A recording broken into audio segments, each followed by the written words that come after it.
Have you ever noticed how we've become experts at surviving crisis, but completely lost when everything is apparently fine?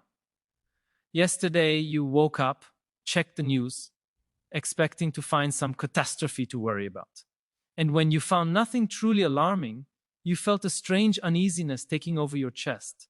It wasn't relief, it was something much more disturbing. It was the direct confrontation with the deafening silence of a life that works perfectly, but has somehow completely lost its meaning. This moment that you experience every morning when the adrenaline of survival dissipates and you find yourself face to face with yourself reveals a truth about our era that few are willing to admit. We learn to navigate chaos, but we completely forgot how to live in calm. And perhaps this is the most frightening discovery we can make about ourselves and about the world we've built. For millennia, humanity defined its existence in response to concrete and immediate threats. Our ancestors woke up knowing exactly what the dangers of the day were. Predators, hunger, invasions, incurable diseases. Every moment of their lives was filled with the urgency of survival. And this urgency, however brutal it was, offered something we have completely lost, an unquestionable purpose. When you're running from a lion, there's no mental space to question the meaning of life. When you're struggling to find food for your children, there's no time to wonder if your existence has value. Crisis, paradoxically, was what gave meaning to human life. It created a clear narrative with defined objectives and a sense of urgency that transformed each day into a survival mission that, once accomplished, generated deep and real satisfaction. But something extraordinary happened in recent centuries. For the first time in human history, we managed to drastically reduce basic existential crises. We created health systems that protect us from diseases that once decimated entire populations.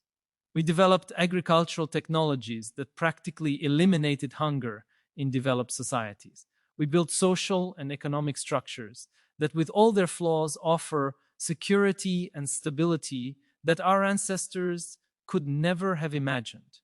And then we discovered something terrifying. When we remove the crisis that always defined the human condition, we don't reveal a life of fulfillment and satisfaction. We reveal an abysmal void that was always there, but was masked by the urgency of survival. What happens when a species that evolved to respond to constant threats suddenly finds itself in an environment where these threats are rare or non-existent? What happens when organisms programmed to fight, flee, or hide discover that there's nothing left to fight, nowhere to flee, and nothing to hide from? The answer is all around us. We see an entire generation that has access to more information, more opportunities, more connections, and more resources than any previous generation, but reports levels of anxiety, depression, and existential emptiness unprecedented in human history. We see entire societies that solved basic survival problems, but now face epidemics of suicide, addiction, and despair. And the question this raises is disturbing. Did we need crisis to feel alive? Modern technology has not only eliminated many traditional crises, but also created an environment that exponentially amplifies our experience of emptiness. Our smartphones connect us instantly to millions of people, but leave many of us feeling more isolated than ever.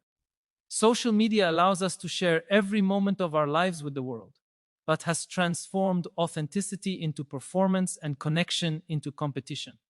Sophisticated algorithms can predict our desires with frightening accuracy and deliver exactly what we want before we even know we want it. But this process leaves us with the disturbing feeling that our choices aren't really ours. We live in an age when we can do anything, go anywhere, be anything. But this infinite freedom, instead of liberating us, paralyzes us. When everything is possible, nothing seems necessary. When all doors are open, we lose the ability to choose one and walk with conviction. Artificial intelligence promises to solve our remaining problems, automate our work, and optimize our decisions. But every problem it solves reveals another deeper problem. When machines can do what has always defined human work, what's left for us to do? When algorithms can make better decisions than us in almost every area, what is the unique value of human consciousness? And when intelligent systems can convincingly simulate relationships, creativity, and even love, what makes us special as human beings? The honest answer is that we may not know. And perhaps this uncertainty is precisely what's consuming us from the inside. The cruel paradox of our era is that we created a world that works so well that it made us question whether we need to function within it. We solve so many external problems that we finally had to confront the internal problem that was always there. The question of what really matters when you remove all the struggle for survival. And we discovered that most of us don't have a satisfying answer to that question. We spent so much time learning to solve crises that we never learned to create meaning. We became so efficient at reacting to external problems that we forgot how to cultivate a rich and substantial inner life. Notice how we react when real crises emerge during the pandemic. Many people reported that despite fear and uncertainty, they felt more connected to a purpose than they had in years. There was something to fight for, something to protect, something that really mattered. People rediscovered the importance of family, community, health, snorts, genuine relationships. For a moment, priorities became crystal clear. And then, when the crisis passed, many found themselves back to the same emptiness as before, but now with the painful memory of what it was like to have a life with clear purpose. This reveals something fundamental about human nature. We're not made for the absence of challenges. We're made for the presence of meaningful challenges. But here's the twist that can transform our understanding of all this. Perhaps emptiness isn't a problem to be solved, but an opportunity to be embraced. Perhaps we've reached a moment in human evolution where our task is no longer to fight for physical survival, but to fight for the conscious creation of meaning. Perhaps the emptiness we feel isn't a failure of our system, but the necessary space for the next phase of our evolution as a conscious species. For the first time in history, we have the luxury of choosing our own challenges. We can consciously decide what's worth fighting for, what's worth preserving, what's worth creating. We no longer need to accept the challenges that nature or necessity impose on us. We can become the architects of our own purpose. But this requires a skill that our species has rarely had to develop, the ability to create meaning from nothing, to choose values from total freedom, to find direction in the absence of external coercion. I want to pause for a moment to ask, do you also feel this conflict between the security we've conquered and the emptiness it sometimes reveals? This feeling that despite living in the most prosperous and safe period in human history, something essential seems to be missing. I know it can be difficult to admit this in a world that constantly tells us we should be grateful for everything we have. But perhaps it's exactly this pressure to always be satisfied that prevents us from recognizing a fundamental human need, the need to grow, to face challenges, to create something greater than ourselves. If this feeling resonates with you, share your experience in the comments. It can be as simple as writing, "I feel this emptiness when," and fill in with your personal experience. Your honesty might be exactly what another person needs to read, to understand they're not alone in this search for meaning in a world that has solved so many problems, but somehow lost its soul in the process. The issue isn't to return to the crisis of the past or romanticize suffering. The issue is learning to create constructive crises. Challenges that we consciously choose because they make us grow, connect us with something greater than ourselves, and give us the experience of being alive in a way that goes beyond mere survival. This could mean dedicating your life to solving problems that really matter, even if no one is forcing you to do so. It could mean building deep and authentic relationships in a world that facilitates only superficial connections. It could mean developing skills and knowledge not because you need them to survive, but because the process of growth itself is what gives texture and flavor to the experience of being alive. The greatest challenge of our era isn't technological or economic. It's existential. It's the need to redefine what it means to be human when machines can do almost everything that once defined our utility. It's the need to find purpose when survival is guaranteed. It's the need to create community when technology allows us to live completely independent lives. It's the need to cultivate wisdom when we have access to all information but little understanding of how to use it to live well. Perhaps true human evolution has always been about this. Perhaps all our history of technological and social progress has been to bring us to this moment when we finally have the freedom to consciously choose who we want to be and how we want to live. Perhaps the emptiness we feel isn't a sign that something is wrong with us or with the world, but a sign that we have reached an evolutionary turning point where we can stop reacting to circumstances and start creating them. This is both a terrifying and exciting responsibility. It means that each of us becomes responsible for creating a life worth living. We can no longer blame circumstances, society, or nature for our lack of purpose. We have to take responsibility for being the authors of our own narratives of meaning. And this requires courage. It requires the courage to choose values and pursue them even when no one is forcing you to do so. It requires the courage to build deep relationships in a world that rewards superficial connections. It requires the courage to seek growth and challenge when it would be easier to settle for comfort and security. What does this mean practically? It means that perhaps we need to stop waiting for the world to give us purpose and start giving it to ourselves. It means that perhaps we need to stop looking for happiness in the things we buy or the experiences we consume and start finding it in the things we create and the people with whom we share our journey. It means that perhaps we need to redefine success not as the absence of problems, but as the presence of problems we choose to solve because they make us better people. Technology will continue to evolve. Artificial intelligence will become more sophisticated. Our tools will become more powerful. But none of this will solve the fundamental question of how to live a life that has value and meaning. That's a question each generation needs to answer for itself. And our generation has the unique opportunity to answer it with more freedom and resources than any previous generation.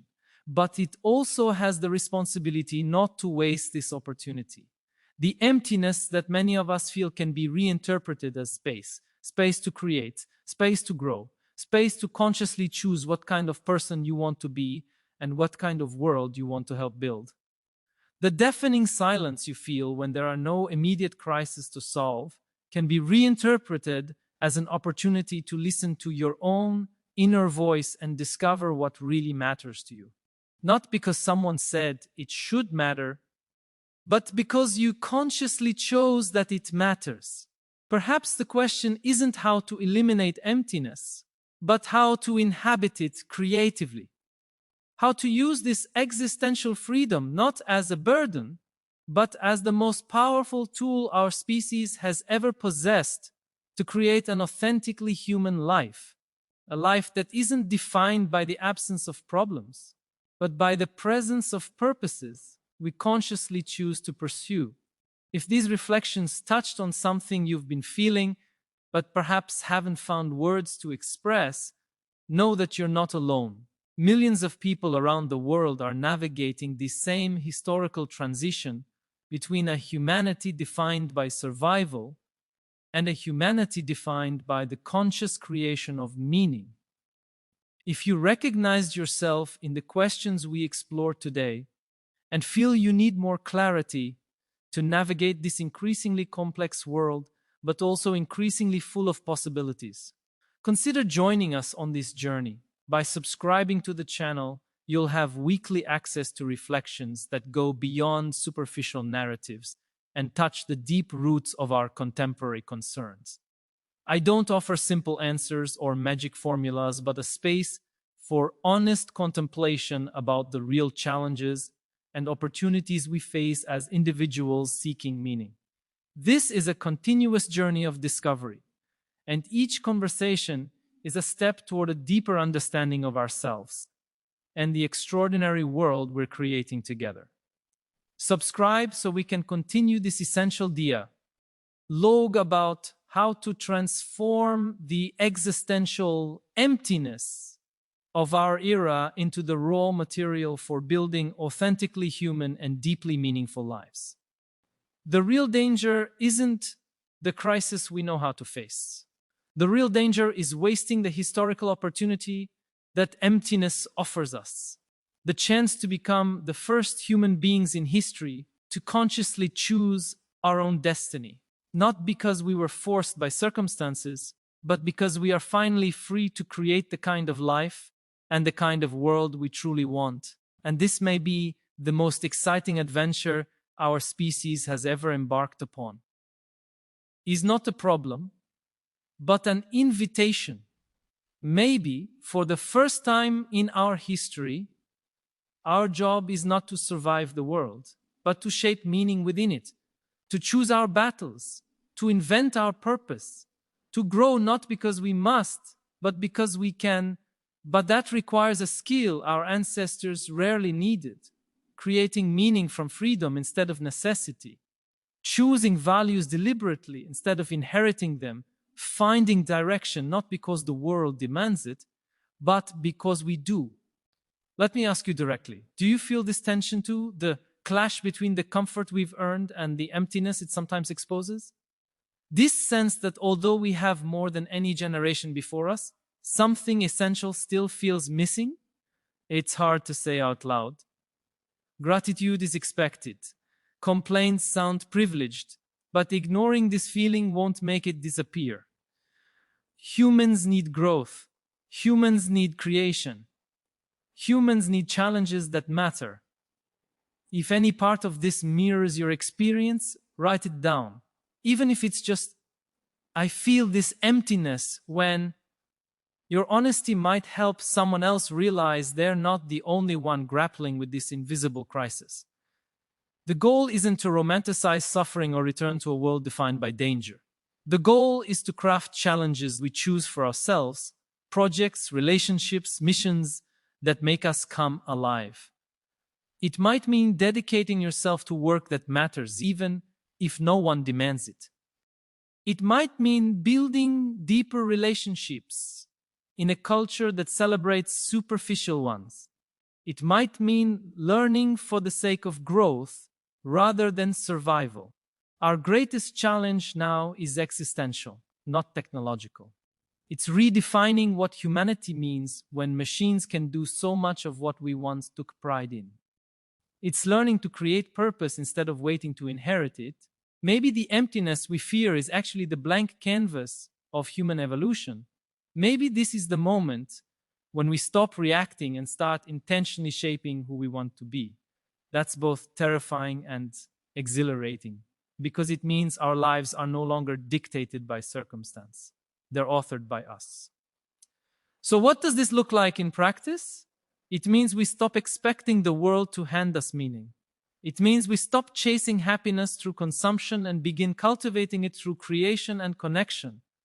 It means redefining success not as a life free of problems, but as a life filled with problems we choose because they reflect who we want to become. Technology will keep advancing. AI will become more capable. But none of that will answer the question of how to craft a meaningful human life. That remains our responsibility. The emptiness you feel can become space. Space to grow, to imagine, to choose. The silence left by the disappearance of crisis can become the room you need to hear your own inner direction. Maybe the goal isn't to eliminate emptiness, but to inhabit it, to turn it into the raw material for meaning. And if these ideas resonate with you, if they help articulate something you've struggled to name, you're not alone. Millions of people are navigating this shift. From humans shaped by necessity to humans shaped by intention. If you want to keep exploring these questions, to understand yourself and the world we're building together, join the conversation. This era's greatest risk isn't crisis. It's ignoring the opportunity that emptiness gives us, the chance to consciously choose who we become. Not because we must, but because we are finally free to